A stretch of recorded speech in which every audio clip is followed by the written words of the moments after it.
Assalamualaikum dan salam sejahtera semua. Jadi untuk kelas tuition kita pada malam ni, kita masuk topik baru iaitu masa dan waktu. Di sini cikgu dah buat beberapa lagi nota ringkas yang kamu akan gunakan untuk kamu menjawab kesemua soalan yang ada dalam modul kita itulah. Jadi kemahiran pertama yang kamu kena faham adalah pertukaran masa, sistem 12 jam. Contoh soalan dia pukul 6.29 AM. Sama dengan dalam sistem 24 jam, jawapan dia adalah jam 6.29.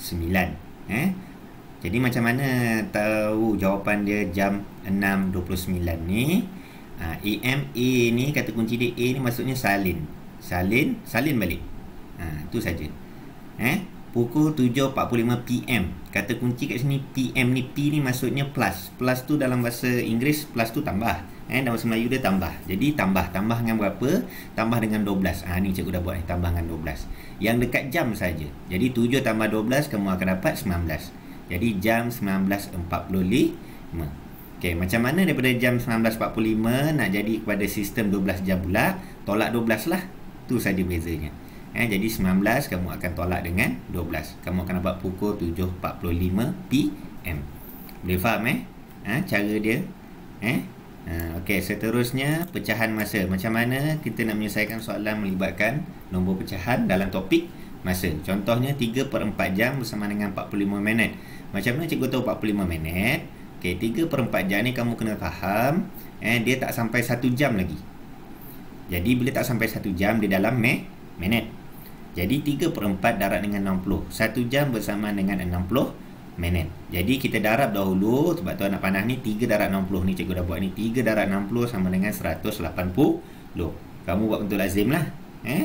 Okey, kemudian 180 patah ke bawah, bahagi dengan 4. Bagi dengan 4, bahagi macam biasa, dapatlah 45 minit. Itu saja. Mana yang mahir kaedah potong, boleh potong 60 dengan 4 ni, boleh potong ni. Itu saja untuk pecahan masa. Seterusnya kemahiran dalam tambah ataupun tolak masa. Dalam apa-apa matematik, topik matematik yang melibatkan unit, contohnya unit masa, jam dan minit, bila operasi tambah dengan tolak, kita masih ikut unit dia. J dan M ni maksudnya jam dan minit. Jadi 8 jam 20 minit. 8 jam 20 minit.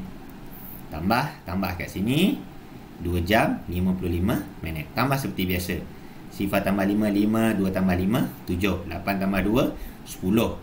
Okey, kat sini ada satu lagi yang kamu kena faham. Kenapa cikgu dah tolak 60 kat sini? Selepas kamu dah selesaikan operasi tambah ni, kamu kena tengok dekat minit ni. Bila minit ni sudah melebihi 60 minit, maksud cikgu dah melebihi 60 minit ni 75, dia dah lebih daripada 60. Sebabnya 1 jam hanya ada 60 minit. Jadi kamu kena tolak 60, tetapi kamu kena buat tambah 1 jam kat sini. Jadi tolak macam biasa, 5 tolak sifar 5, 7 tolak 6, 1. Lepas tu tambah 10 tambah 1, 11. Dapatlah 11 jam 15 minit. Boleh faham tu? Minit dah lebih 60, 60 dan ke atas dah lebih, tolaklah dengan 60. Tambahlah dengan 1. Seterusnya D. Okey, yang D, tempoh masa, jam dan minit. Soalan tempoh masa sangatlah famous. Selalu keluar lah. Kalau masa ni memang melibatkan tempoh lah selalunya. Jadi bila tempoh, kamu kena pegang satu benda iaitu formula ni, tamat tolak mula sama dengan tempoh. Ada setengah sekolah dia akan guna formula yang lain. Maksud cikgu formula yang lain tu, dia akan tulis kat sini tiba tolak sampai. Tapi maksud dia sama saja. Ada lagi, tapi yang cikgu guna tamat tolak mula. Supaya kamu tahu. Supaya kamu tahu yang mana masa tamat dan mana masa mula. Jadi tamat tolak mula sama dengan tempoh. Kalau soalan tu suruh cari tempoh. Cari tempoh masa dari pukul ni hingga pukul ni. Tu contoh soalan dia. Okey, contohnya kat sini tamat cikgu dah senaraikan 8.35 AM. Tolak dengan tempat kosong mula. Contohnya soalan yang ni, yang D ni, dia nak cari masa mula dia. Dia dah bagi tempoh 35 minit. Sebab tu cikgu tulis sebaris ni. Tamat 8.35. Mula tak ada, sebab itu yang kita nak cari. Tempoh 35 minit. Jadi macam mana nak cek masa mula dia pukul berapa? Kamu kena faham operasi tolak ni. Bila tolak mesti yang besar tolak yang kecil. Jadi yang ni yang besar sebab dia ada jam. Ni ada minit saja. Jadi ni 8 jam 35 minit ni. Jadi yang ini akan tolak yang ni lah. Kemudian asingkan ikut unit. 8.35 tolak dengan 35. Tolak macam biasa dapat 8 sifar-sifar bersama dengan pukul 8 AM. 8 pagi. Boleh faham Pegang formula ni. Tamat tolak mula sama dengan tempoh. Ingat, cari bila masa tamat dan bila masa dia bermula. Jangan kamu terbalik pula, mula tolak tamat. Okey, selesai untuk yang B. Seterusnya,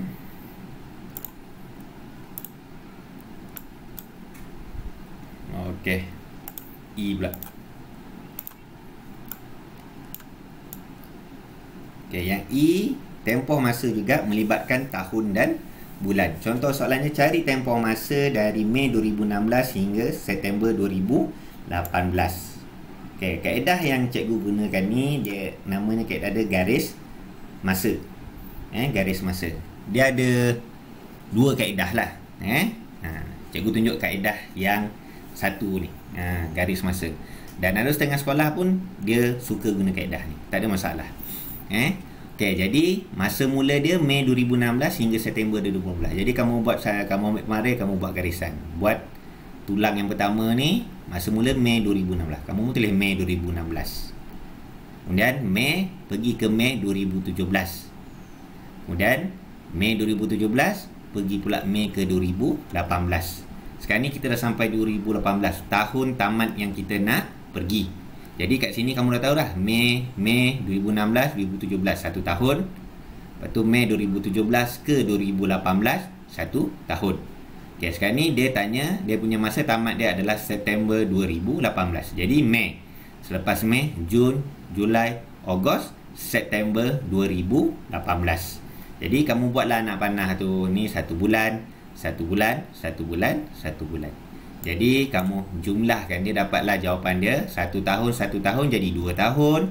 Satu bulan, satu bulan, satu bulan, satu bulan. 1, 2, 3, 4 bulan. Dapatlah jawapan akhir dia 2 tahun 4 bulan.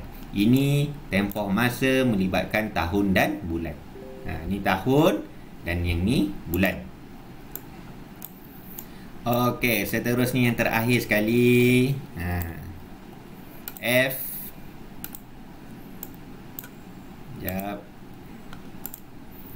Okey, tempoh masa melibatkan tahun, bulan dan hari.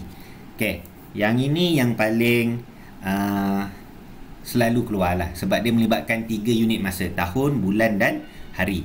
Jadi contoh soalan, cari tempoh masa dari 26 Januari 2020 hingga 9 April 2020. Jadi kat sini kamu kena kenal pasti mana masa mula, mana masa tamat. Okey, ini masa mula 26 Januari. Yang ni masa tamat. Bila tempoh sama saja, tamat tolak mula. Jadi tamat dekat atas. Okey, TBH ni maksudnya apa? Tahun, bulan dan hari. Jadi kamu akan senaraikan. Okey, yang masa tamat ingat tamat tolak mula, jadi tamat dekat atas dulu 9 April 2020. Jadi 9 kat sini, April bulan 4 tahun 2020. Boleh faham 9/4/2020. Kamu terbalikkan nombor ni, soalan ni. 9/4/2020. 9/4/2020. Sebab unit yang paling besar tahun, kita letak yang paling kiri sekali. Kemudian tolak dengan masa mula dia 26 Januari 2020. Jadi hari dia yang ke-26, Januari bulan 1 tahun 2020. Kemudian baru kita selesaikan ikut unit. H hari. Jadi 9 tolak dengan 26. Jangan kamu buat 9 tolak 6 pula. 9 tolak 6 3, lepas tu 2 kan? Turun 2. Salah. Kamu kena tengok secara kumpulan, berkelompok. 9 tolak 26 hari. 9 hari tolak 26 hari. Tak boleh lah. Bila tak boleh, kena pinjam dengan bulan. Kamu potong bulan 4, dia jadi bulan 3. Ni kena dengar betul-betul kemahiran ni. Potong bulan 4 jadi bulan 3. Kemudian nak bagi berapa hari kat sini. Sebab ada setengah bulan, dia 30 hari. Ada satu lagi bulan tu 31 hari. Dekat soalan cikgu ni 31 cikgu tulis kat atas ni. Kenapa 31? Sebab bila kamu potong bulan 4, dia jadi bulan 3 kan. Bulan 3 ada berapa hari? 31 hari. Sebab tu 31 dekat atas ni. Sekali lagi cikgu ulang kenapa 31 hari? Sebab bulan 3 yang kita tulis ni selepas kita potong bulan 4 ni ada 31 hari. Kemudian cikgu bulat ni kenapa? Cikgu masuk kat sini yang dalam bulatan ni kita jumlahkan dulu. Sebab kita nak tolak dengan tadi kan. Jadi 31 tambah 9 dapat 40. Kemudian barulah kamu tolak dengan 26. Tolak 26, tolak macam biasa, sifar pinjam 10 tolak 6 4. 3 tolak 2, 1. Dapatlah kat sini 14 hari. Abaikan tambah 1 ni. Kejap je cikgu cerita kenapa. Kemudian bulan 3 tolak 1, 2. Yang ni tahun semua habislah. Titik. Jadi last kali jawapan akhir dia adalah 2 bulan 15 hari. Cikgu, tadi kita kira hari dapat 14. Kenapa sini jadi 15?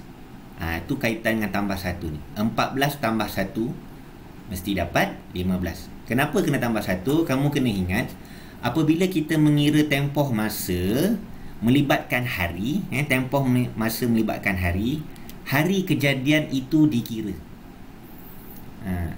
Jadi sebabkan hari kejadian itu kita kena kira juga, sebab tu kena tambah 1.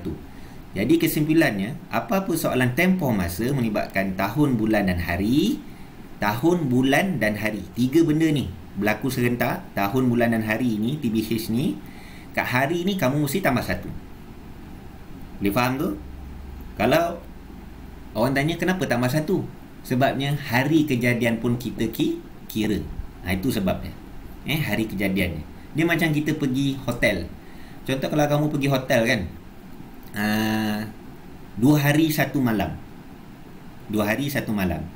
Maksudnya dia melibatkan 2 hari. Contohnya Sabtu dan Ahad. 2 hari 1. Sabtu dan Ahad. Malamnya sekali. Harinya 2 hari. Itu maksud cikgu. 2 hari 1 malam. Hari kamu check in dalam hotel tu pun dikira hari juga. Hari itu dikira. Dia tak kira Sabtu ke Ahad. Dia kira Sabtu, Ahad. 2 hari. Kalau cikgu kat depan kamu ni, senang lagi cikgu nak explain kat kamu. Tapi untuk secara ni, inilah. Harap kamu boleh faham. Kenapa tambah dengan 1? Kerana hari kejadian itu dikira. Okey, itu saja nota ringkas cikgu.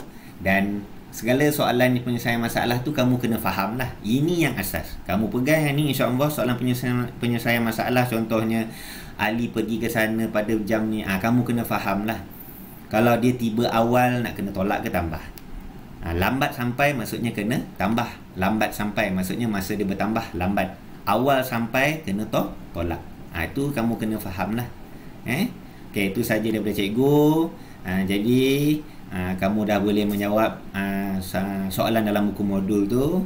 Sebarang permasalahan boleh nanti kita bincang dalam Telegram. Ingat, tengok video cikgu ni, dengar betul-betul.